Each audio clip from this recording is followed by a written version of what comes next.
This vehicle here behind me is huge for Mazda for two significant reasons. First of all, this is here the all-new, the successor of the Mazda 6. And the second big reason, this here is the Mazda 6e. So their entry into the large EV segment, this is here a strong competitor to the Tesla Model 3.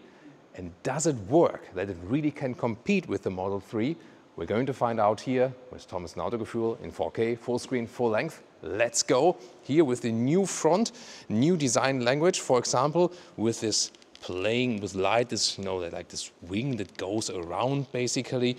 So this is a new daring light design. Of course, this then here with the closed front grille, which is not a grille anymore, just has this structure right here.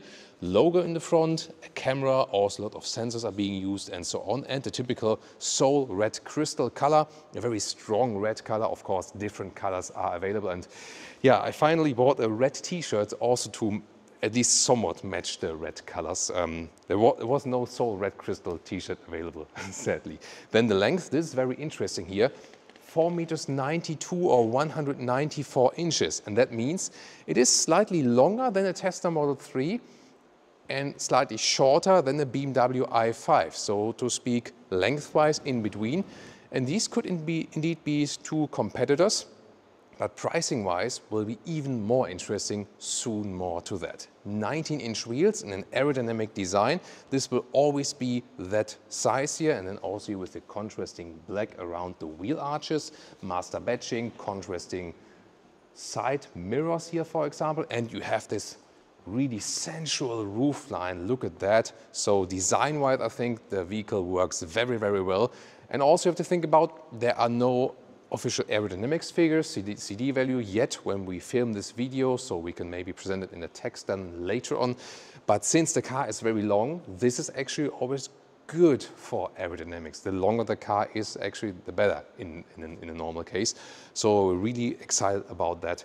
And of course, we have to talk about battery and range. This one will be a rear-wheel drive only car, and there will be two different versions available.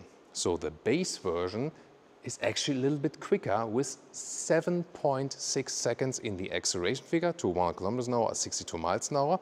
And then there will be another version with a slightly bigger battery at 7.8 seconds in the acceleration figure. So let's say more or less the same. So that means in the performance figures, it cannot really compete that much with the Tesla Model 3. The Model 3 is quicker in that respect, also already in the rear-wheel drive version. And here they do not yet offer an all-wheel drive version. Not sure if that's to come. And then about the battery sizes. So the entry-level battery will have 69 kilowatt hours gross. We do not have the net figure because Mazda do not disclose that. Tesla does neither, but they usually have a small buffer. How big the buffer here is, we can only estimate maybe something between 5 to 10%. So the net value will be a little bit lower. So 69 kilowatt hours gross, the small one, and 80 kilowatt hours gross, the bigger one. That is also somewhat like the Tesla Model 3, which is at 60 and 80 kilowatt hours. So definitely aiming towards the Model 3 direction. And here the rear design, really spectacular. They want to have the light strip all the way across, but at the same time keep the typical Mazda design element, of these round shapes in the tail lamps. And I think this one works very, very well. And you have to remember that the Mazda 6, their mid-size sedan, it's just running out, there won't be like an ICE successor at this stage here, so this one will also take its place, and this is a very astonishing thing, definitely. Here, once again, more black contrast in the lower part, so I really have to say, looking forward to your comments, but I think design-wise, from the exterior, for my take, really top-notch. More details to the battery technology, because we also have to talk about recharging. We can see here on the driver's side, there's nothing. So we have to come around to the passenger side where we have the charging flap. And this will also probably be a big difference then in the purchasing by the customers, because we have 11 kilowatt AC charging. It's interesting here. And so there were different ports. Of course, this is like here prototype vehicle, so we don't have the European ports here yet. So like the first hand-built one, so not everything is like 100% finished on this vehicle, but there will be 11 kilowatt AC charging, 3-phase. DC charging is highly dependent on the battery. Now it gets interesting. The small battery with a 200 kilowatt peak will charge really quickly in 22 minutes from 10 to 80% state of charge. The bigger battery will need 45 minutes and just has a 95 kilowatt peak. Okay. And the small battery, the 69 kilowatt hours battery, is LFP. So that one is in a way making more sense to the customer because it's not sensitive to like how and when you charge the vehicle. And the other one, the big battery, is NMC chemistry. So that one is more sensitive when you like charge it to 100% and keep it there for a longer period of time. It's never good for a battery, that case. But the LFP batteries are, let's say, friendlier to a customer because you don't have to pay so much attention to always keep it light between 10 and 80%, like for the long-term durability and so on.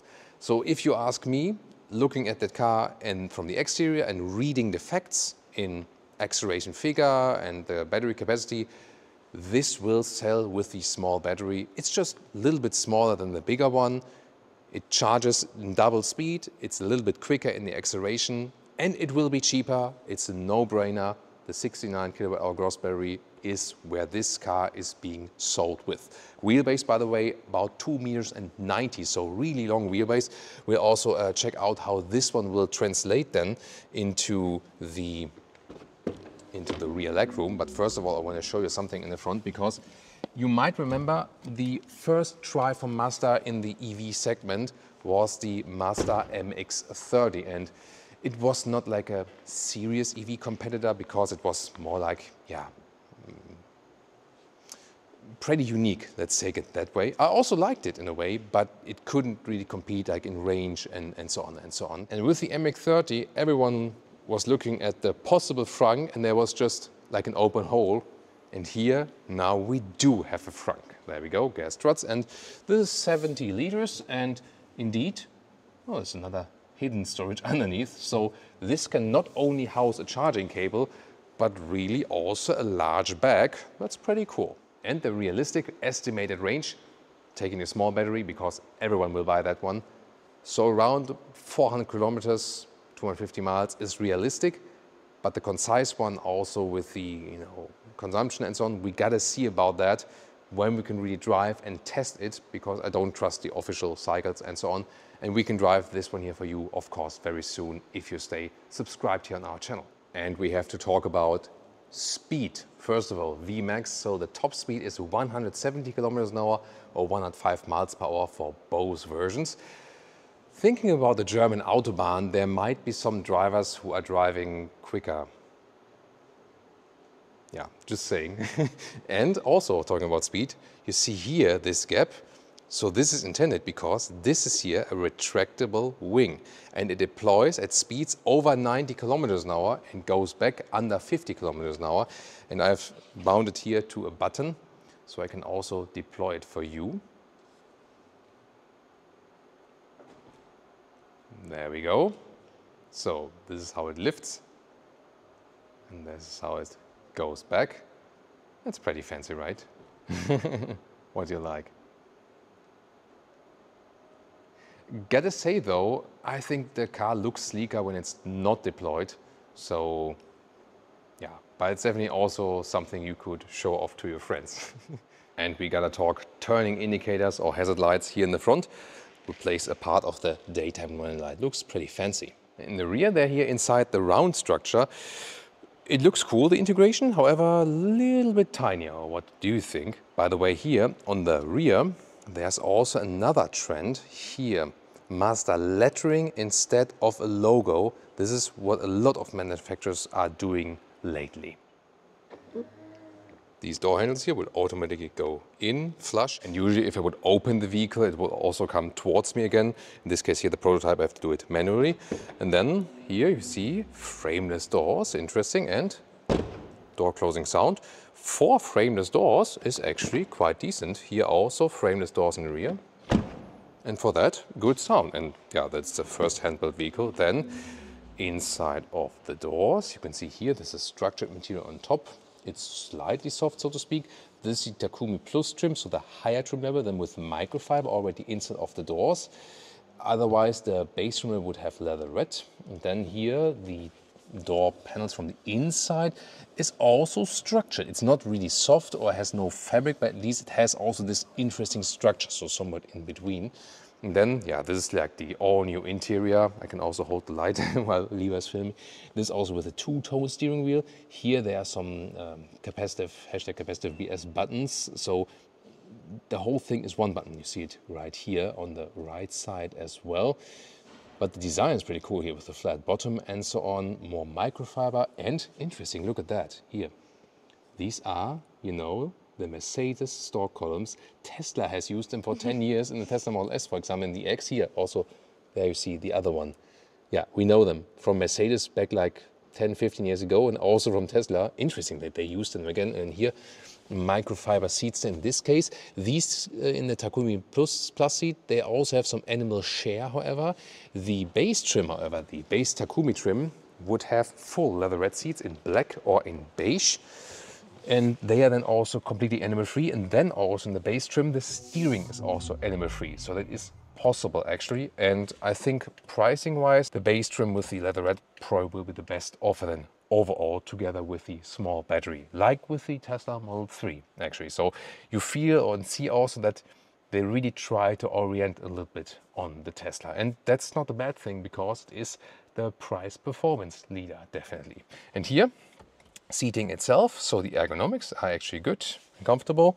Gotta see how it's long term. Yeah, actually here Leah found out this, like in the ID bus, you know, where we had that meme. So it's always like the sound, like when someone is going in and out. So when you have get in the car again or say goodbye, then this chime goes. With 189 6'2", there is some headroom left to this fixed panoramic roof. So you feel that there's this skateboard architecture, so the battery is underneath, so you sit relatively high. It was worse in the Neo ET5, for example, where you sit even higher, but for a tall person, you see that you sit relatively high indeed, because the battery is in the bottom. It still works though, but you see that, you know, my head is already quite high in the cabin itself. Also, for example, here, when I would lower the sun visor here, I can't see, you know, so like this, the whole view is blocked. Like this, I could drive again. It's funny, right? The glass roof here, by the way, is standard also. That's also cool that most features are standard. And then you could deploy a manual shade here, like folding with accessories, and manually put it in there and leave it in there. The alternative would be, in this very trim here, there's also, or will be available, an electrochrome shade for that one. Yeah, gonna see about that. And steering wheel here, manual control, in and out, up and down. And then you have small digital instruments right here in 10-inch. There will also be a head-up display. And the head-up display, a real one projected to the windscreen, will also feature augmented reality functions. Then the cockpit perspective, extremely clean and minimalistic, like definitely in the Tesla Model 3. 15-inch screen, to be exact, 14.6 inch. And then here more microfiber use, which would then be also leather red in the base version. Here also some leather red in this version here with a nice structure. So that is actually well done. Also nice design from the air vents. So design wise it works very, very well, I feel. Just that there are no buttons left. So this is also demo mode for the screen here. But here the climate control will be in the screen, for example. Android Auto, Apple CarPlay will also be available. And then, yeah, you can see you have enough space in the cabin. Large middle console, relatively high. Inductive charging pad on the left side, which also has a ventilation function. Right side just to put your phone. These cup holders will probably be also with an adaptive function later on. And this you will also be able to lift to store some stuff. But here in this demo car, it's actually sealed off yet. And here in the lower part, more storage available. So it's a, you know, very airy cabin in that case, design wise, but yet again, yeah, you feel, you know, that the roof is just lower. But that's again a problem for tall persons. Won't be a problem if you're not as tall as me, for example. The screen quality, by the way, from the resolution so far looks really good. We have to see then, for example, when we can drive the vehicle, how that one holds up to. There will also be some Tesla-like modes available. For example, they would offer a dog mode, which they don't call dog mode, but leaving mode it was. So you can also keep a certain temperature in the vehicle when you go shopping or something, and could theoretically also then leave the dog in, and there will also be on the screen like the owner is returning soon, like we know, for example, from the Tesla dog mode. So button wise, this one here, the Mercedes stalk column, you can press, and here the hazard light tick tock button, this one you can actually push. Other than that, no buttons left whatsoever. And you remember from the recent Mazda models and our reviews, we especially applauded Mazda for keeping a lot of buttons and so on to make it easy and accessible, in that way conservative, but good conservative for the user interface. Here, complete change of philosophy, all buttons are gone. What do you think about that? And a quick driver POV here, how we look at the steering wheel. Digital instruments will be here, and there's 10-inch, will also feature the speed, so good to have these definitely. And then the augmented reality head-up display, looking over to the right, there you have then the large screen. And thanks Leah so much for filming us today. Ooh, and with the special light. You don't need the light, you always shine. Let's talk about the rear seats and the doors here. Nice structured material on the top, then microfiber inserts in this trim, and here also somewhat structured here, but no like felt inside, but actually in comparison to other models still quite good. And then we have an even floor here in the lower part. You also have a separate climate unit for the rear seats right here, so it's not working here in the prototype yet, but it will then later on, of course. Isofix here, separate covers, but yeah, you have to remove them entirely. Then we can fold down this here, cup holders with like this lip, and the seating position itself. So once again, you feel that the floor is really high. We recently had it also with the Audi A6 e-tron. So we have a similar seating position here. So for tall people, not ideal, because the feet would need to be lower actually. Headroom is close, but still works with one A9 or 6'2". Yeah, and the overall comfort is, let's say, it's okay. It is comparable like the Audi A6 e-tron or Mercedes EQS. So these electric sedans often, I mean, they have the floor like this, okay, no middle tunnel, but then the feet are just too high. At least with that length here, you have a lot of legroom left. So here for the knees, no problem at all, even if a tall person is driving. And that is, for example, here better than in the Model 3. So here the Mazda 6e plays out its interior length and also the wheelbase and so on, that you have just more space for rear passengers. And there's also a reason why they did that. I'm talking about that in the final conclusion and everything of the video very soon. Let's see what we can score here with our ruler and our trolley. So the trunk. I mean, from the exterior, it's a sedan, but you see here it has the fastback opening. This beep sound, by the way, will later on for the final customer version just be one beep sound, that's it. So yes, cool access here with the fastback opening, and then this is only 330 liters without the underfloor compartment. So the final liter figure will probably be a little bit more. You can store a cable as well, for example. But still, you see it's relatively shallow. That's why the liter figure is not that high. And here the length, that's actually quite cool, like 1.5 meters or 42 inches. And here the width is 1 meter or 40 inches.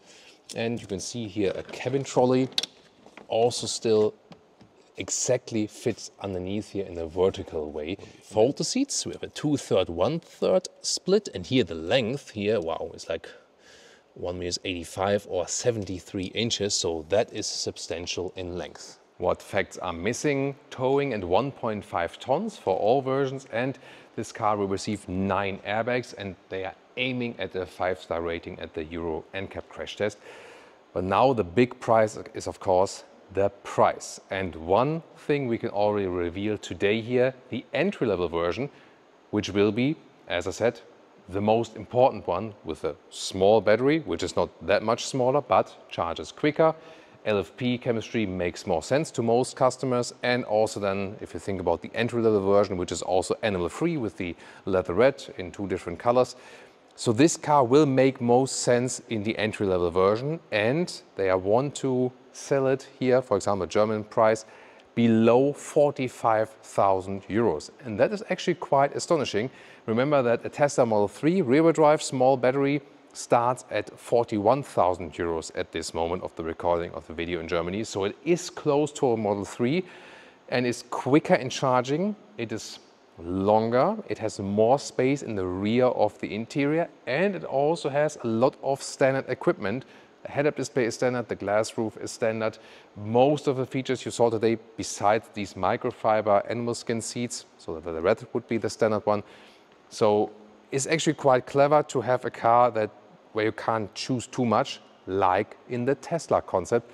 So it will only be slightly more expensive. And then, of course, we have to see how the leasing rates actually play out. However, they do have a challenge with the price to still be profitable, because they will now face additional taxes. You know about these import taxes from the EU, additional ones for EVs when they are built in China. So that's a problem. So it is built in China and Chang'an Automotive. It's a joint venture between Chang'an and Mazda. They are already doing that cooperation for quite some years. And this vehicle here is already on sale as EZ or EZ6 in China as a Mazda also for the Chinese market. And Chang'an also has a similar vehicle also on a different name than they are selling there too. And this is also the secret to the price, because otherwise, if this would have been a complete own Mazda development and production, they could have not offered it at that specific price. It would have been probably too expensive, too much R&D cost and so on. So on the one thing you could say it is maybe a negative when this one is built in China, because when you buy a Mazda, you in most cases hope for that it's built in Japan, for example. Then again, it also enables the lower price because of lower energy cost, lower labor cost, lower R&D cost, and so on and so on. So we have to see, especially in driving, gets a fixed seal suspension, if they can still transport the true Mazda feeling of driving with this one, because they did their own setup with this vehicle and so on.